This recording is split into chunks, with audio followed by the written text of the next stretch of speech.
Account গুলো restricted হয়ে যাবে, ওইটা কি 3 মাস পরে পাওয়া যাবে টাকা? অ্যাকাউন্ট রেস্ট্রিক্ট হয়ে গেলে আপনাকে 90 দিন টাইম দেবে, 90 দিনের মধ্যে আপনার টাকা ক্লিয়ার হয়ে গেলে উইথড্র করতে পারবেন। ও, এখন কথা হচ্ছে ওই যে অ্যাকাউন্টটা যে আইডি দিয়ে খোলা, তার মানে যে ইনফরমেশন দিয়ে ভেরিফাই করা, পেনিয়ারও কি সেই অ্যাকাউন্ট লাগবে নাকি যে কোনো একটা পেনিয়ারেই আমি নিয়ে নিতে পারবো? ওইটা যেটা আপনার অ্যাড করা ছিল বা আছে ওইটা দিলেই হয়। পেনিয়ারই তো অ্যাড করা নেই ওতে। পেনিয়ার অ্যাড করা নাই? না। তাহলে এখন অ্যাড করতে গেলে কেমন হবে বিষয়টা শিওর আমি জানি না। আদৌ অ্যাড নেবে কিনা সেটা নিয়েও একটু কনফিউজ। তাও তো ঠিক, আবার এখন তো আমি ট্রাইও করতে পারবো না। ওরা ওই যে মনে হয় 90 দিন পরে যখন ওরা দেবে তখনই তো ঢুকতে পারবো, তার আগে তো আর যাইতেও পারবো না। আগে নিতে হবে। আসসালামু আলাইকুম। ইমরান ভাই, ফতেমাপুর কি অ্যাকাউন্ট চলে গেছে নাকি? না, আমার তো দুটো অ্যাকাউন্ট, একটা অ্যাকাউন্ট গেছে। নতুন যে অ্যাকাউন্টটা ছিল, কয়েকটা কাজ করছিলাম, সেই অ্যাকাউন্টটাই গেছে। অ্যাকাউন্ট আসছে না।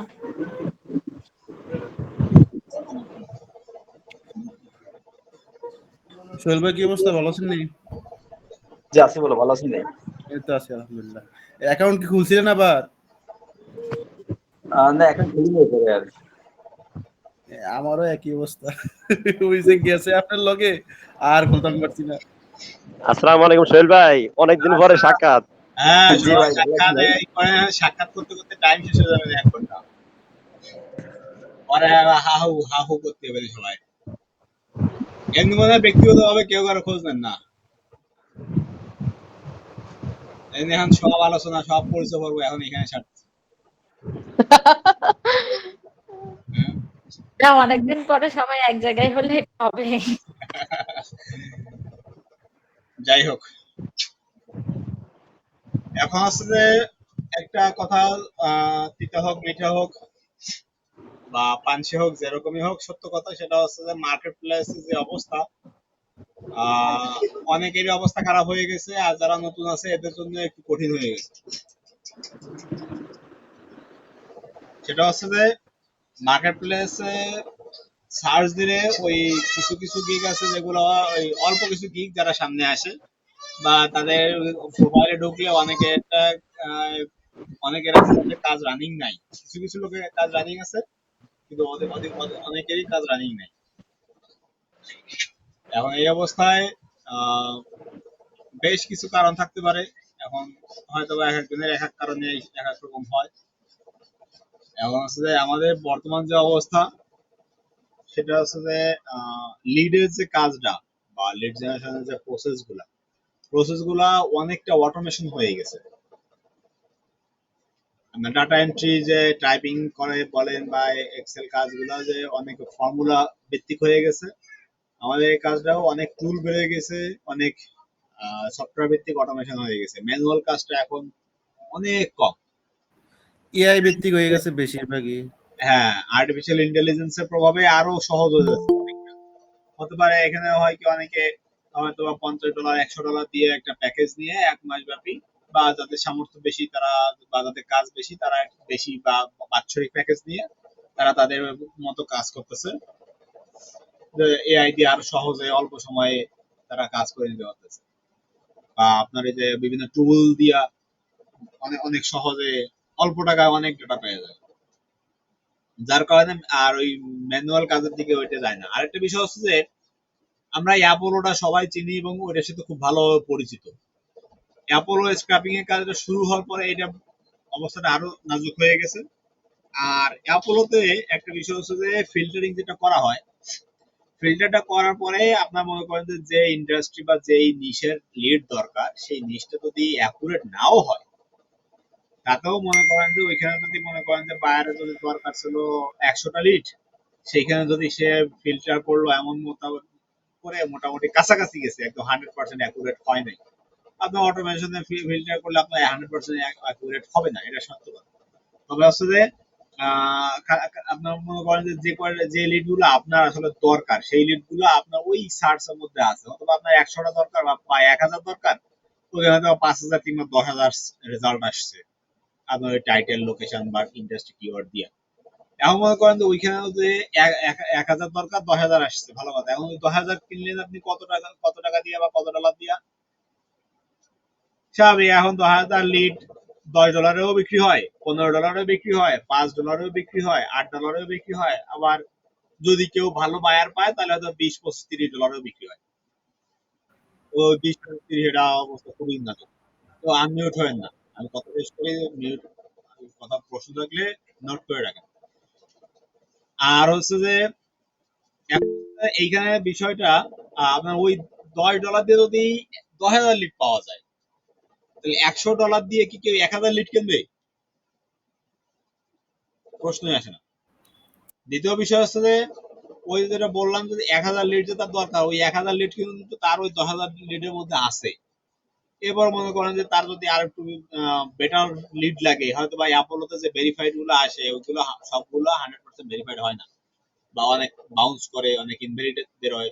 তো সেইখানে সে যদি অন্য একটা টুল দিয়ে বা তার নিজে যদি টুল থাকে বা অন্য কারো কাছ থেকে যদি কোনো একটা টুল দিয়ে যদি ভেরিফাই করে নেয়, তাহলে মনে করেন 10,000-এর মধ্যে 8,000 যদি টিকে, 8,000 যদি টিকে তাহলে 8,000 লিড, 8,000 লিডের মধ্যে থেকে তারপরে মনে করেন যে সে যদি মনে করেন যে মার্কেটিং শুরু করে, তাহলে সেখানে যদি সে 1,000 লিড মার্কেটিং করে যদি মনে করেন যে 100টা সেল পাইতো, 1,000 লিডে মার্কেটিং করে যদি 100টা সেল পাইতো, সে ওই 8,000 লিড সেল করে ওইখানে 100টার থেকে কম করে হলেও আর 50-100টা লিড বেশি বেশি সেল পাবে সে, এটা অন্তত আশা করা যায়। কারণ ওইখানে যে যে লোকটাকে সে আসলে পূর্বে টার্গেট করে নাই, কিন্তু তাকেও ওই অটোমেশনের কারণে টার্গেট হয়ে গেছে।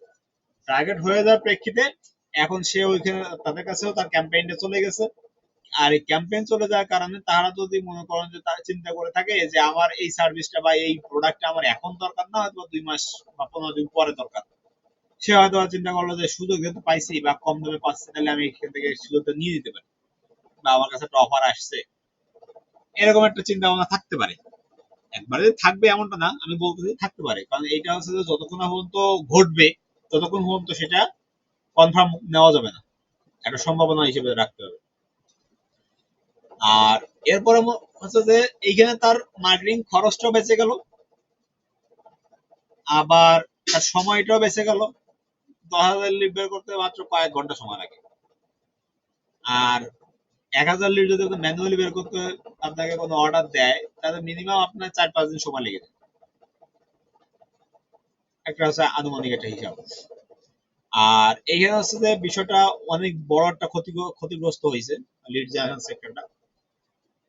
আর এর পাশাপাশি ডাটা এন্ট্রি বিষয়টা, সেটা তো আরো বেশি ক্ষতিগ্রস্ত হয়েছে। লিড জেনারেশন, ডাটা এন্ট্রি, আপনার এই ইনফ্লুয়েন্সার মার্কেটিং বা যেটা বলে, এই সবগুলোতে আপনার অটোমেশন টুলের কারণে আপনার যেমন কম্পিউটার আবিষ্কার হওয়ার পরে অনেক লোক বেকার হয়ে গেছে, যেখানে 5 জন লোক লাগতো সেখানে 1 জন লোক হলেই হয়ে যায়, শুধুমাত্র কম্পিউটারটা চালাতে পারলেই হয়। এখানেও বিষয়টা সেম, এখানেও বিষয়টা একই, যে আপনার হয়তো ওই যে আপনি একটা টিম নিয়ে আগে কাজ করছেন, এখন আপনার একা হলেই হয়ে যায়, বা অনেক ক্ষেত্রে একারও লাগে না। বায়ার যারা আমাদের কাছ থেকে লিড কেনে, তারা একটা প্রিমিয়াম সফটওয়্যার কিনে তারা তাদের মতো করে ডাউনলোড করে নিয়ে নেয়। হয়তো বা যদি দেখা যায় একান্ত তাদের বাজেটের বাইরে চলে যাচ্ছে, তারা হয়তো বা কত নেবে, $59 লাগে 1 মাসের জন্য, ক্রেডিট দেয় 10,000। যদি কেউ বাৎসরিক হিসেবে নেয় তাহলে ক্রেডিট একটু বেশি পাবে, 1,20,000 ক্রেডিট পাবে, বছরে মাসে 10,000। সেই ক্ষেত্রে অ্যামাউন্টটাও কিন্তু বিশাল একটা অ্যামাউন্ট হবে। এইটা হচ্ছে যে যার যার হিসাব মোতাবেক তারা করে, তো সে করে। তবে যারা অনেক ছোট এজেন্সি বা মাঝারি সাইজের এজেন্সি, এরা সাধারণত ওই বড় প্যাকেজের দিকে যায় না, বা যারা বড় কোম্পানি বা বড় বড় এজেন্সি, এরা ওই নিজেদের মতো করে প্যাকেজ কিনে নেয়। আর যারা ছোট এজেন্সি বা মাঝারি সাইজের এজেন্সি, এরাই আমাদের মতো কাছ থেকে ওই 10,000 লিড $10 করে কিনে নিয়ে যায়। এখানে হয়তো বা কিছু ক্ষেত্রে তাদের খারাপ লিডও বেঁধে যায়, এটা তাদের মেনে নিতে হয়, কারণ সস্তার কাজ। আর এইসব কারণে হচ্ছে যে মূলত সমস্যাটা অনেক বেশি হয়েছে। আর এছাড়াও এই অ্যাপোলো বাদে আরো অনেক টুল তো আছে, সাধারণত আমরা জানি, আমরা কাজের ক্ষেত্রে অনেক টুলই ব্যবহার করি, যেই টুলের কারণে আমাদের অটোমেশন সফটওয়্যার যেগুলো আছে, যে লিঙ্কডইন থেকে স্ক্রাপিং করেন বা ওই টুলের মধ্যেই ফিল্টার করে স্ক্রাপিং করেন, যেভাবেই করেন, তারপর গুগল ম্যাপে স্ক্রাপিং করেন, যেভাবে যা করেন, আপনার এই অটোমেশনের কারণে কাজের স্কোপ গুলো ছোট হয়ে আসছে। ওরা এখানে আমাদের মতো ফ্রিল্যান্সারের চাহিদা আগের থেকে অনেকটা কমে গেছে আমাদের কয়েকটা সেক্টরে। এখন আসলে ওই ওয়েব ডিজাইন ডেভেলপমেন্ট বলেন, গ্রাফিক্স ডিজাইন বলেন, সব জায়গায় এখন এআই, আর্টিফিশিয়াল ইন্টেলিজেন্স। যার কারণে ওই যে আমি হয়তো বা আমার সেক্টর নিয়ে একটু দ্বিধাদ্বন্দ্বে আছি বা একটু হাহাকার করি, অন্য সেক্টরে যারা আছে তারাও তাদের মতো করে হাহাকার করে। আরেকটা বিষয় মাথায় রাখবেন, সেটা হচ্ছে যে যে ব্যক্তি যে স্কিলটা যত দ্রুত শিখতে পারবে বা যত আগে আগে শিখতে পারবে, তত বেশি বেনিফিটেড সে হবে। কারণ এই লিড জেনারেশনের কথাই বলি, লিড জেনারেশনের কাজটা যারা আগে থেকে শিখছে বা যারা যে কোনো উপায় বের করছে, তারা ওই সময় খুব খুব ভালো একটা বেনিফিট পাইছে, ভালো লাভ করছে। আর এখন যারা শিখতেছে এদের অবস্থাটা অনেক করুণ, বা যারা এখন এই 1-2 বছর আগে শিখছে বা 2-4-5 বছর আগে শিখছে, এদের বিষয়টা এখন অনেক নাজুক। আর একটা বিষয় হচ্ছে যে যাদের কিছু রেগুলার ক্লায়েন্ট আছে, ফিক্সড কিছু ক্লায়েন্ট যাদের আছে, এরা আবার বেনিফিটেড। কিন্তু যারা আজকে একটা ক্লায়েন্ট আছে, আবার 1 সপ্তাহের মধ্যে কোনো কাজ নাই, 15 দিন হয়ে গেছে কোনো কাজ নাই, এরা হচ্ছে যে আরো একটু বিপদে। একটা বায়ার তো আর আপনাকে প্রতিদিন কাজ দেবে না, হয়তো বা তার 1 সপ্তাহের কাজ, হয়তো 1 মাসের কাজ, বা হয়তো বা আজকে লাগছে আবার 6 মাস পরে একটা বা 2 মাস পরে একটা, স্বাভাবিক। এখন হচ্ছে যে এই রেগুলার ক্লায়েন্ট গুলো ম্যানেজ করার জন্য আমাদের সব থেকে বড় একটা বাধা অতিক্রম করতে হয় কি জানেন? আমাদের সব থেকে বড় একটা বাধা হচ্ছে আমরা এশিয়ার পাবলিক, আমরা এশিয়ায় বসবাস করি। এশিয়া মহাদেশ হচ্ছে আমাদের ঠিকানা, এইটা হচ্ছে আমাদের সব থেকে বড় একটা বাধা। কারণ ইউরোপে বা ইউরোপ আমেরিকা অধিকাংশ লোক আমাদের এশিয়ার লোক জনগণকে স্ক্যামার ভাবে, তারা আমাদেরকে নেগেটিভ চোখে দেখে, তারা আমাদেরকে ওইভাবে পছন্দ করে না বা অগ্রাধিকার দিতে চায় না। এটা বড় একটা বাধা।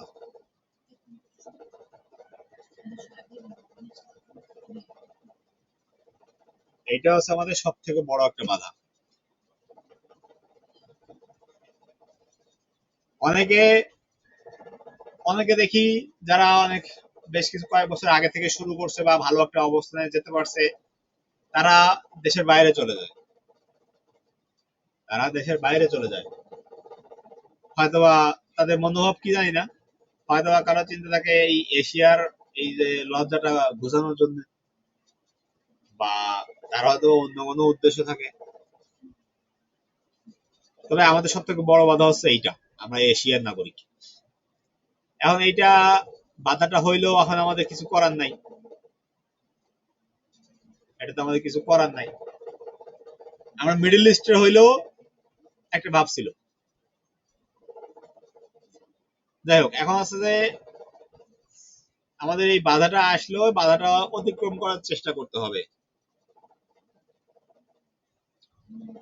এখন মার্কেট প্লেসের মধ্যে যারা কাজ দেয় আমাদের আমাদের মতো এশিয়ার জনগণকে, এরা একটা জায়গায় ভরসা পায় যে মার্কেট প্লেসটা হচ্ছে ওদের ভরসা জায়গা।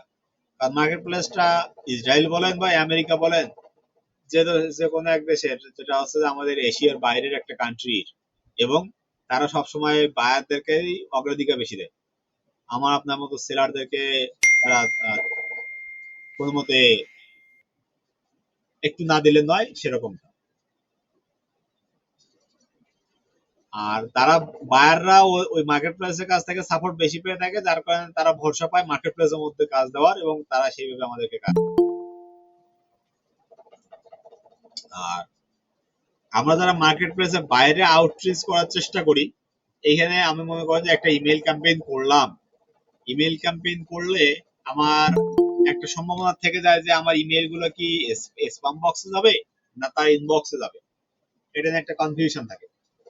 দ্বিতীয় একটা কনফিউশন সমস্যা হচ্ছে যে মেইলটা হয়তো বা তাই ইনবক্সে হিট করলো, ইনবক্সে গেল গেল কিন্তু সে লোক আগ্রহ দেখাইলো না, ওপেন করার জন্য আগ্রহ দেখাইলো না। ওপেন করার জন্য আগ্রহ কেন দেখাবে না বলেন? যদি আপনার ইমেইলের সাবজেক্টটা ভালো না হয়। কারণ ইমেইলের সাবজেক্টটা হইতে হবে খুব ভালো এবং আকর্ষণীয়, খুব ভালো এবং আকর্ষণীয় একটা ইমেইল সাবজেক্ট হতে হবে, যেটা দেখে মানুষের মন কাড়ে।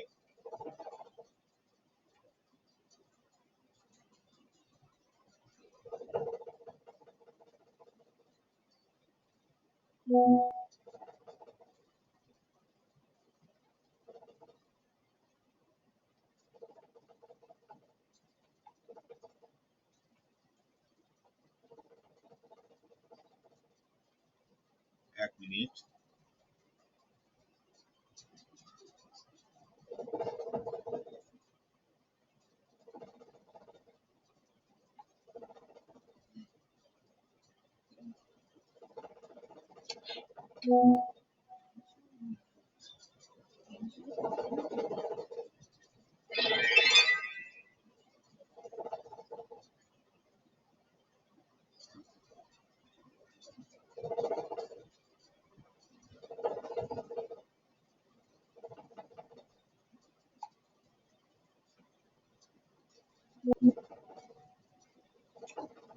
আচ্ছা,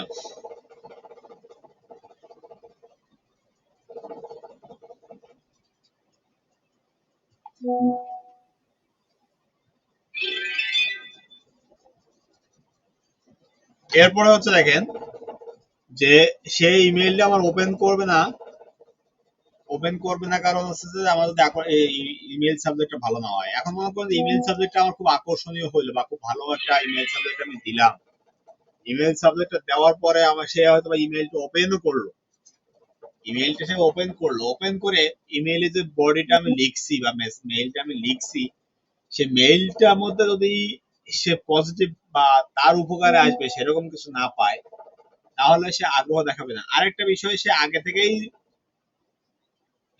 কি বলে রিজেক্ট করে দেবে, সেটা হচ্ছে যে যখন ঢুকে দেখবে অনেকের ইমেইলে টেমপ্লেট দেওয়া থাকে, ইমেল সিগনেচার, ইমেল সিগনেচার দেওয়া থাকে, যে সেই সিগনেচারের কারণ তার ছবি, নাম, টাইটেল, ইমেল, ফোন নাম্বার বা সোশ্যাল মিডিয়া লিঙ্ক টিঙ্ক সবকিছু দেওয়া থাকে। ওইখানে যদি দেখে যে একটা জিনিস কি মানুষের চেহারা দেখে একটা জিনিস বোঝা যায়, আবার ওইখানে যে ডিটেলস গুলো দেওয়া আছে সেটা দেখেও বোঝা যায়। তো সেখান থেকে যদি সে দেখে যে লোকটা আসলে আমার পছন্দ হচ্ছে না বা এটা এশিয়ান নাগরিক, তাহলে আমি এখানে এখানে কোনো আগ্রহ দেখাচ্ছি না বা নট ইন্টারেস্টেড, এরকমটা হতেই পারে, স্বাভাবিক, এরকমটা হতেই পারে।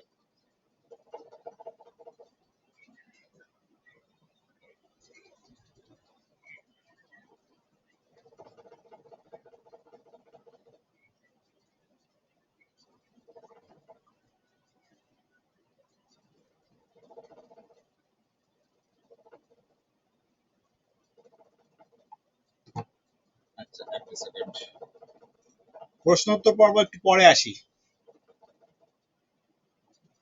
প্রশ্নোত্তর পর্ব একটু পরে আসি, 4টা বাজে, আধা ঘন্টা হয়ে গেছে। হ্যাঁ, আর 10 মিনিট পরে আমি প্রশ্নোত্তর পর্বে আসতেছি। এখন হচ্ছে যে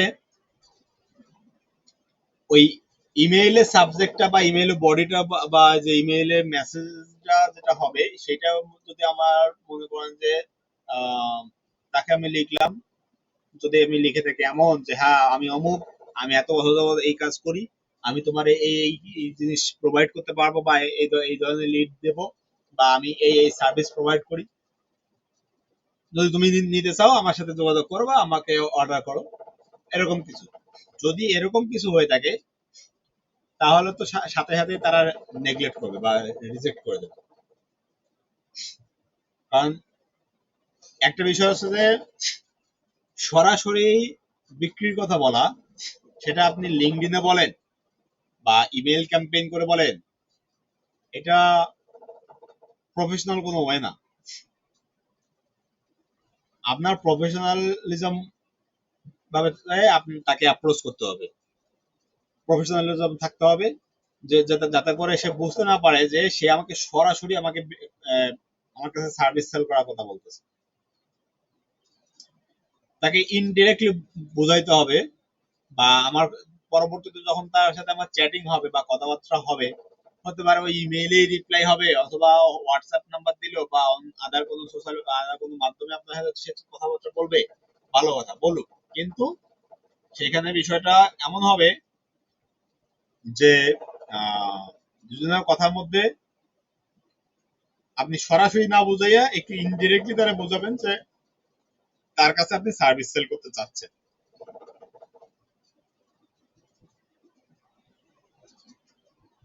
বুঝতে পারছেন বিষয়টা এরকম?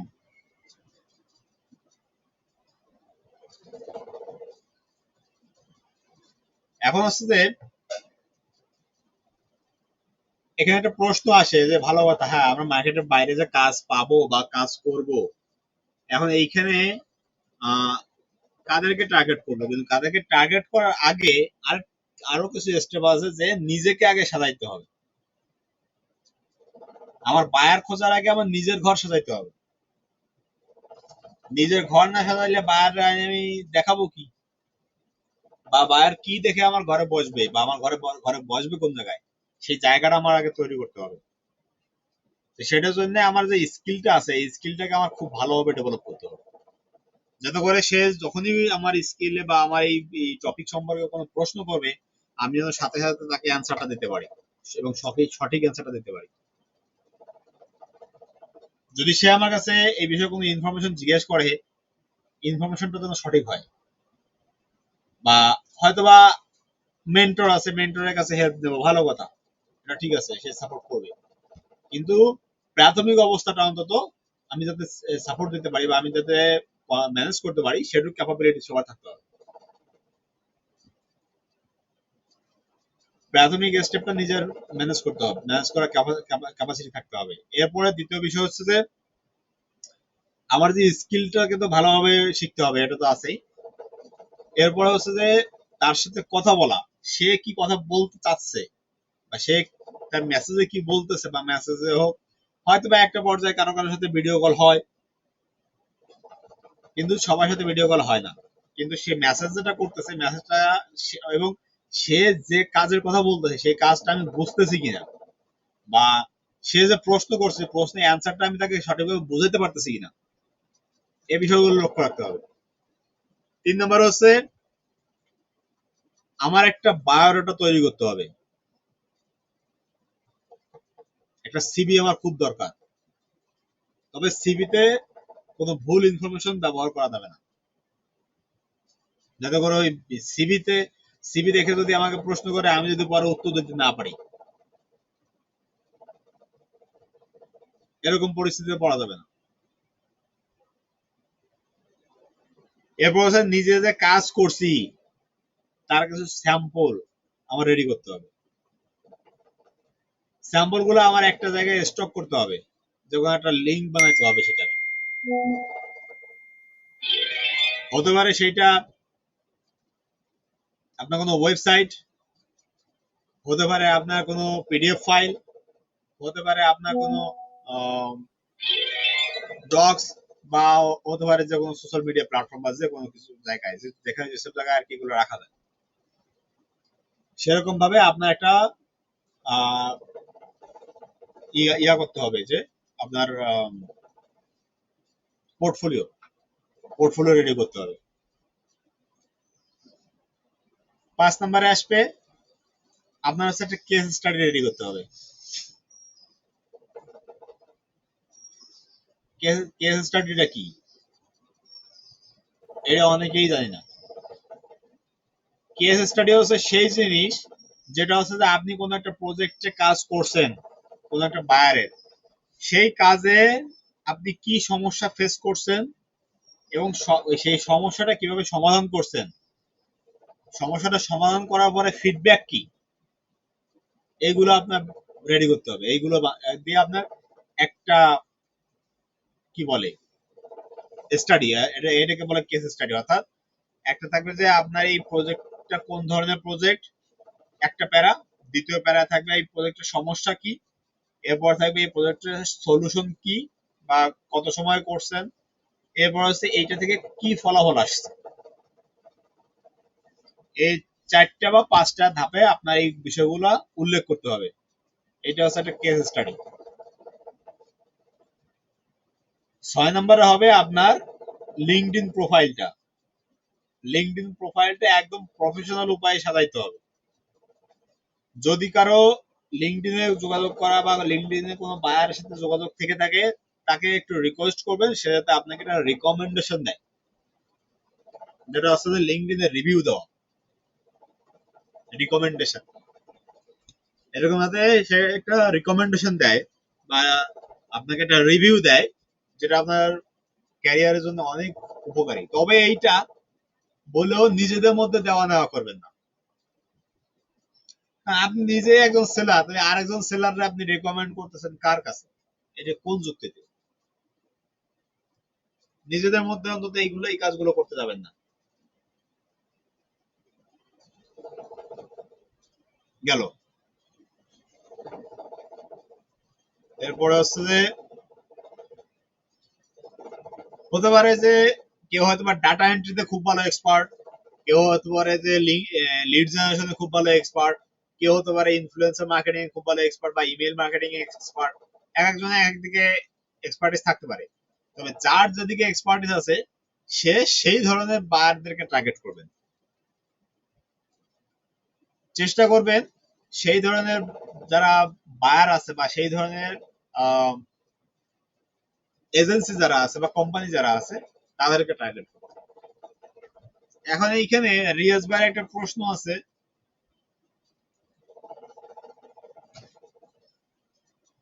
যে কোন টাইটেলের পার্সন গুলো বায়ার হয়।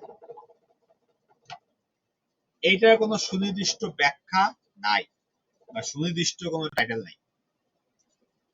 এইটা হতে পারে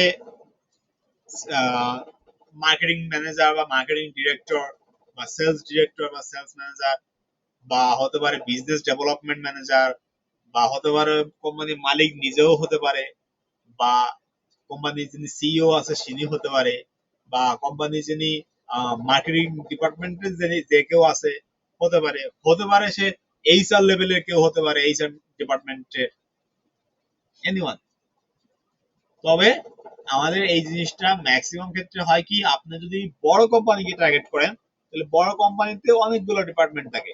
অনেকগুলো ডিপার্টমেন্টের মধ্যে তখন এক এক ডিপার্টমেন্টের মধ্যে ভাগ হয়ে যায় কি, তখন আমাদের টার্গেট থাকে মার্কেটিং ডিপার্টমেন্টটা বেশিরভাগ ক্ষেত্রে যদি বড় কোম্পানি হয়। আর যদি ছোট বা মাঝারি সাইজের কোম্পানি হয় তাহলে টার্গেট হয় কোম্পানি মালিক। এটাই হচ্ছে বিষয়। এখানে স্পেসিফিক নির্দিষ্ট কোনো টাইটেল নাই।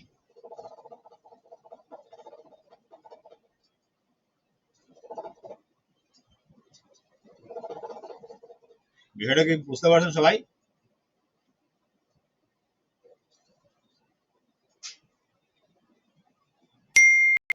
জি ভাই।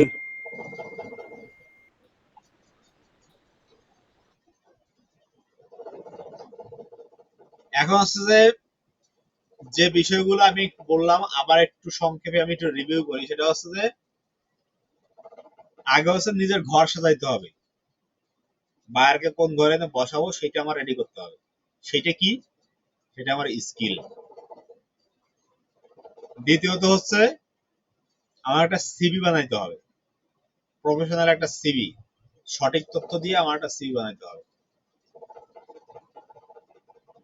3 নম্বরে হচ্ছে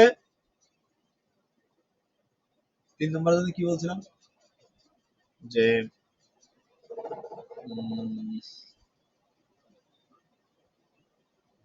দেখ, এবার হচ্ছে আমার লিঙ্কডইন প্রোফাইলটা রেডি করতে হবে, খুব সুন্দরভাবে সাজাইতে হবে। ও না, 3 নম্বর হচ্ছে আমার এই যে পোর্টফোলিও রেডি করতে হবে, স্যাম্পল। সেক্ষেত্রে হতে পারে আপনার কাছে স্ক্রিনশট এবং হচ্ছে যে 4-5টা লিড দিয়ে একটা এক্সেল ফাইল দুটোই রাখবেন। এরপর থাকবে আপনার কেস স্টাডিজ। এরপর থাকবে আপনার লিঙ্কডইন প্রোফাইল সাজানো এবং প্রফেশনাল ভাবে সাজানো, সাথে রিকমেন্ডেশন পাওয়ার জন্য চেষ্টা করবেন। এরপরে থাকবে হচ্ছে যে আপনার যেই দিকটা বেশি এক্সপার্টিস আছে বা যে দিকটা বেশি আপনার আগ্রহ বা খুব ভালো পারেন, সেই বিষয়টা নিয়ে ওই ধরনের ইন্ডাস্ট্রি বা ওই ধরনের কোম্পানির পার্সনকে টার্গেট করা, বা মার্কেট যে ডিপার্টমেন্ট হোক, বা বড় কোম্পানি হলে মার্কেটিং ডিপার্টমেন্ট, ছোট কোম্পানি হলে মালিক, তাদেরকে টার্গেট করা। এর পরের স্টেপ হচ্ছে মার্কেটিং করা। সেটা হচ্ছে আপনি ইমেল ক্যাম্পেইন করেন, অথবা আপনি যদি তাদের হোয়াটসঅ্যাপ নাম্বার পান, হোয়াটসঅ্যাপ নাম্বারে মেইল মেসেজ করতে পারেন, অথবা যদি তাদের কোনো ইমেল বা হোয়াটসঅ্যাপ বা ফোন নাম্বার কিছু না পান, তখন তাদেরকে আপনি লিঙ্কডইনে মেসেজ পাঠাতে পারেন। আরেকটা বিষয় হচ্ছে যে লিঙ্কডইনকে আপনি ব্যবহার করবেন আপনার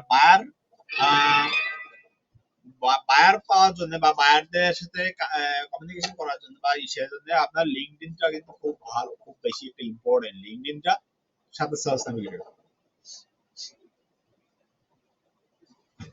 কারণ আপনার ইন্ডাস্ট্রি ফিল্টারিং এর জন্য আপনি ওই ফ্রিতে যে ফিল্টার গুলো করা যায় লিঙ্কডইনে, ওইখানে সমস্ত ফিল্টার গুলো আপনি পাবেন না। আপনার সেলস নেভিগেটরটা অনেক গুরুত্বপূর্ণ এই ক্ষেত্রে। আপনাদের আগামী শুক্রবার আবার ক্লাস হবে, চেষ্টা করব সেই আপনাদের আজকে যে ক্লাসগুলো হচ্ছে এটা নিয়ে আপনাদের চেষ্টা করব ধারাবাহিকভাবে প্রতি শুক্রবার এই বিকেল 3:30টায় ক্লাস নেওয়ার চেষ্টা করব। আর তবে এখানে ধাপে ধাপে আপনাদের বিষয়গুলো আমি দেখানোর চেষ্টা করব, যে কোন বিষয়গুলো বা কোন ভাবে আপনারা কি করবেন বা কোন ভাবে আয়ত্ত করার চেষ্টা করবেন। আর আজকে যে বিষয়গুলো বললাম, আশা করি আগামী এই সপ্তাহের মধ্যে আপনার এই বিষয়গুলো সবাই কনফার্ম হবে, কারণ এই বিষয়গুলো আপনার একদিনের বিষয় না। আর আপনি মনে করেন যে এই বিষয়টা যদি আপনি সঠিকভাবে করে আগাইতে পারেন, তাহলে ইনশাল্লাহ বায়ার পাওয়াটা অস্বাভাবিক বা অসম্ভব কিছু হবে না ইনশাল্লাহ। তবে এখানে যে বিষয়গুলো আমি বললাম সেই বিষয়গুলো কিন্তু খুবই খুবই খুবই জরুরি এবং খুব ইম্পর্টেন্ট আউট অফ মার্কেট প্লেসে বায়ার পাওয়ার জন্য।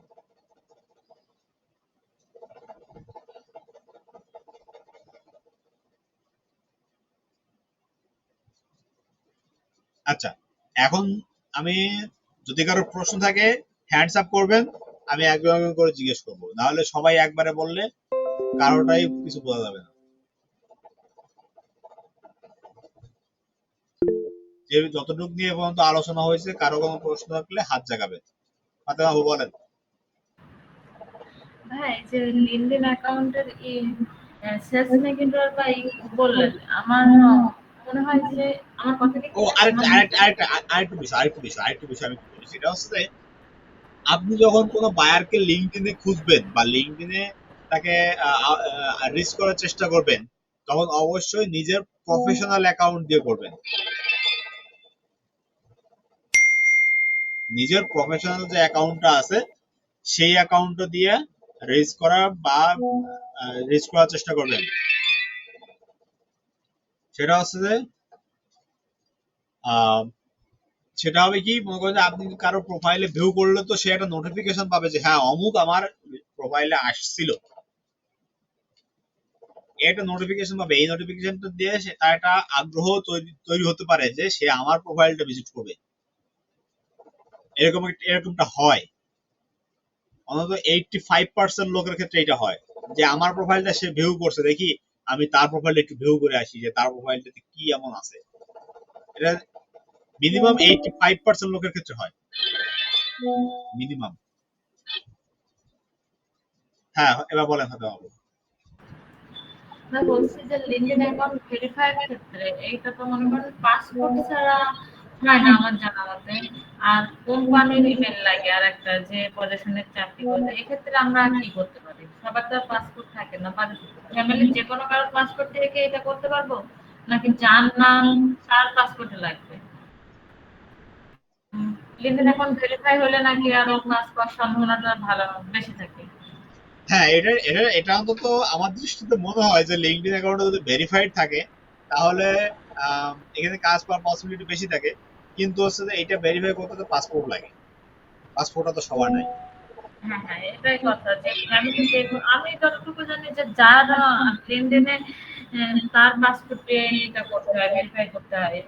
ফাইবারের মতো না যে আমি কাজ করলেও যার নামে অ্যাকাউন্ট যে কোনো একজনের দিয়ে ভেরিফাই করলাম। এখন এক্ষেত্রে কি করতে পারে? দেখা যাচ্ছে আমার নাম দিয়ে বা ইনফরমেশন দিয়ে লেনদেনটা খোলা, কিন্তু আমার পাসপোর্ট নেই। সেক্ষেত্রে তো আর কিছু করার আছে? তো কোনো মানে লাস্ট টুকু আবার একটু বলেন তো। বলছি যে যেমন বলতো মনে করেন যে ফাইবারের ক্ষেত্রে আমার আইডি কার্ড না থাকলে ফ্যামিলির যে যার আইডি কার্ডে আমি অ্যাকাউন্টটা খুলি সেটা দিয়ে ভেরিফাই করি। হ্যাঁ, এখন কিন্তু কাজ আমি করতেছি। এখন লিঙ্কডইন মনে করেন আমার নামেই আমি খুলে ফেলছি। আমার ওইখানে আমার আইডি কার্ডের ইনফরমেশন দেওয়া। সেক্ষেত্রে তো আমি অন্য কারোর পাসপোর্ট দিয়ে ভেরিফাই করতে পারবো না। পারবো? না, আমার দিয়ে করতে হবে। অবশ্যই। এবং আপনার পাসপোর্টে যে নাম আছে আইডিতেও ওই একই নাম, ওই একই ঠিকানা থাকতে হবে। তাহলে আমরা লিঙ্কডইনটা যেভাবে খুলছি ওইখানে সেটিং এ গিয়ে কি ইনফরমেশনটা খুলছি সেটা তো চেক করা যাবে না? তো যদি মনে না থাকে। হ্যাঁ, সেটা যাবে।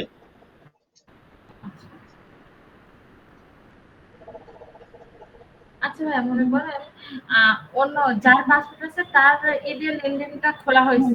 কিন্তু হ্যাঁ, ওইখানে ছবি-টবিগুলো সব আমার আছে। হ্যাঁ, এবার ভেরিফাই সময় শুধু কি ছবিটা চেঞ্জ করে সেই ছবিটা দিয়ে তারা পাসপোর্ট দিয়ে করলে তো সমস্যা হবে না। মানে পারবে না, তাই না? ফাইবারে যেমনটা করেন সেরকম হ্যাঁ, কথা বলতেছেন। সেরকম ভাবে করে নিলে হবে, এইটা তাই না? এইটার ব্যাপারে শিওর আমি বলতে পারবো না। হয়তোবা যদি হয় ট্রাই করে দেখা যেতে পারে, কিন্তু এটার ব্যাপারে ফুল অ্যান্সার আমার কাছে নেই। হ্যাঁ, এটা যে দেখা যাচ্ছে ছবি আমি ভেরিফাই সময় ছবিটা চেঞ্জ করে করলাম কিন্তু আমারও শিওর না আমারও জানা নেই যে আসলে কাজ হবে কিনা কারণ লিঙ্কডইনটা নাকি একেবারে 100% কি দেওয়া লাগে। হ্যাঁ, এটুকু শিওর যে ওরা 100% অ্যাকুরেসি চায়। ওরা আবার ফাইবারের মতো অতটা সুযোগ দেবে না। আচ্ছা, এবার বাচ্চা ভাই বলেন। আসসালামু আলাইকুম। ওয়ালাইকুম আসসালাম।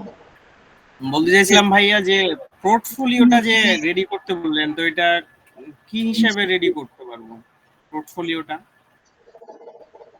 আর বায়ার ফাইন্ডিং করার বিষয়টা, বায়ার ফাইন্ডিং কিসে করবো? লিঙ্কডইন থেকে ফাইন্ডিং করব নাকি অন্য কোনো ওয়ে আছে? আপনাদেরকে আগে যে টপিক গুলো আমি রেডি করতে বলছি সেগুলো আগে করেন, ওগুলো হচ্ছে পরের স্টেপ।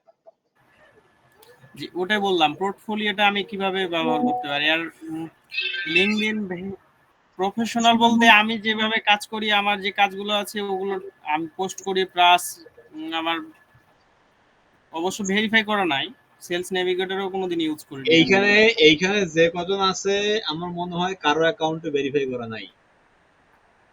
আমার নিজের অ্যাকাউন্টে ভেরিফাই করা নাই, কারণ ভেরিফাই করতে গেলে পাসপোর্ট লাগবে। এটা আসলে একটু আগে ওই হাতে মাথার বিষয় বললাম।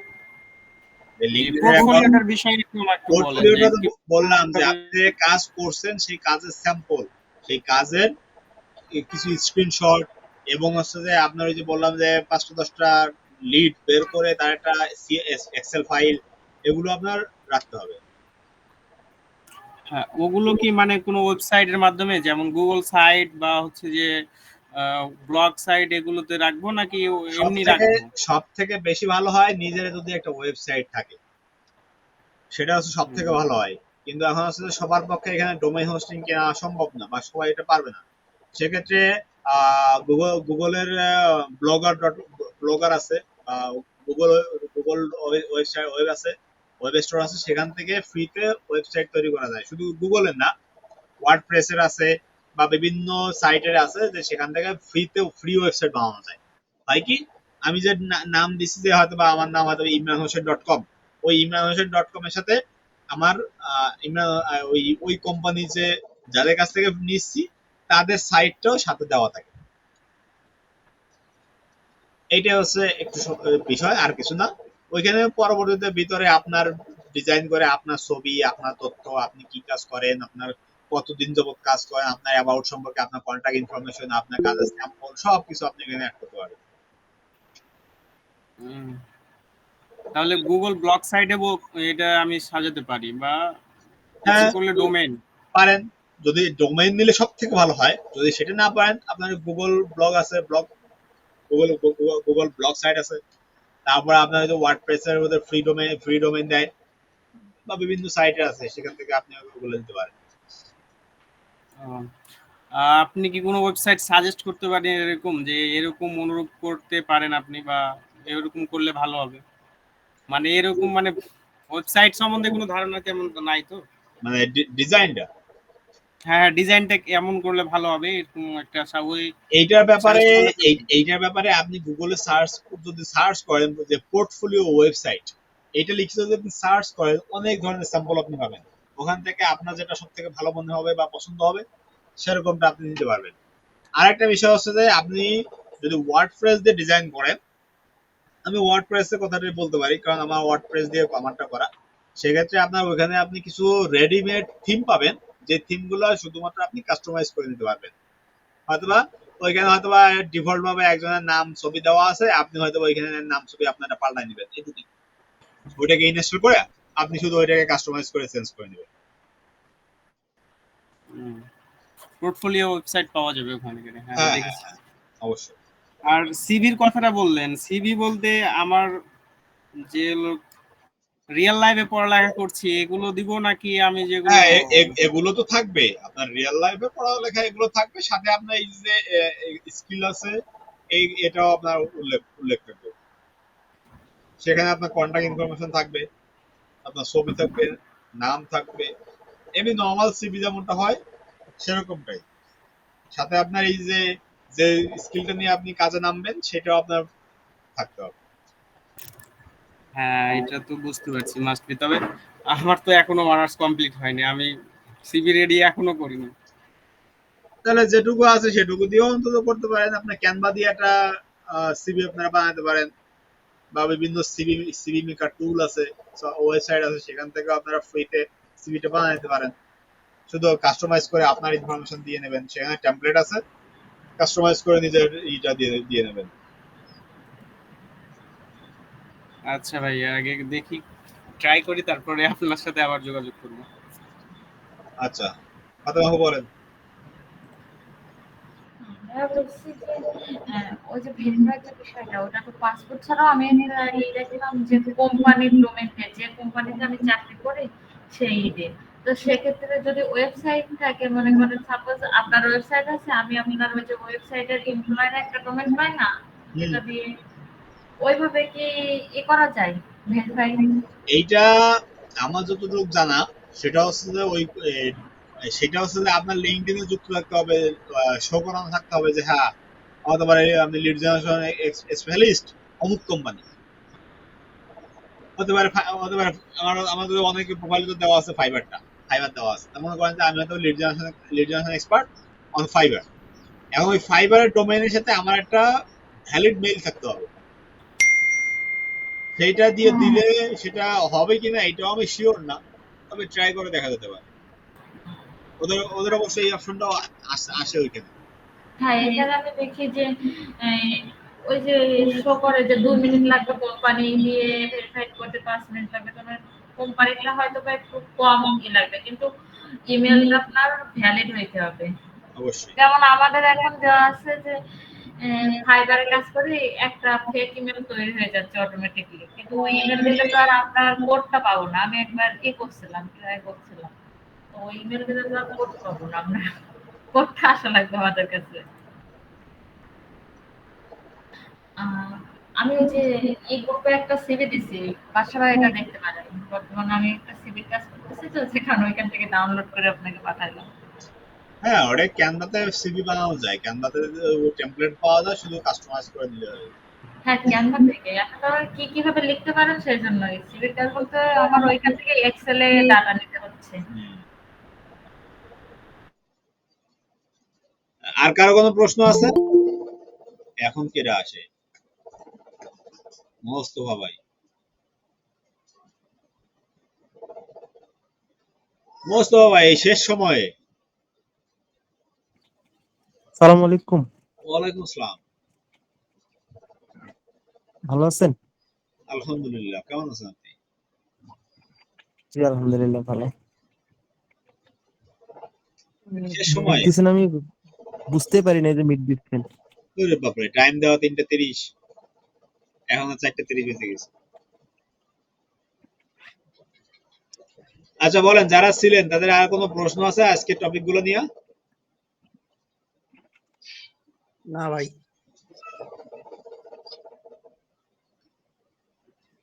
না বুঝেও যদি কেউ বোঝার ভান করেন সে তো সাত্তার।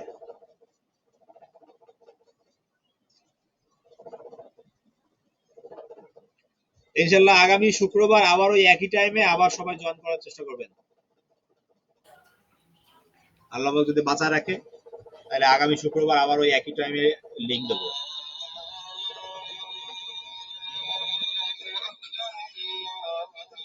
ইনশাআল্লাহ ভাই।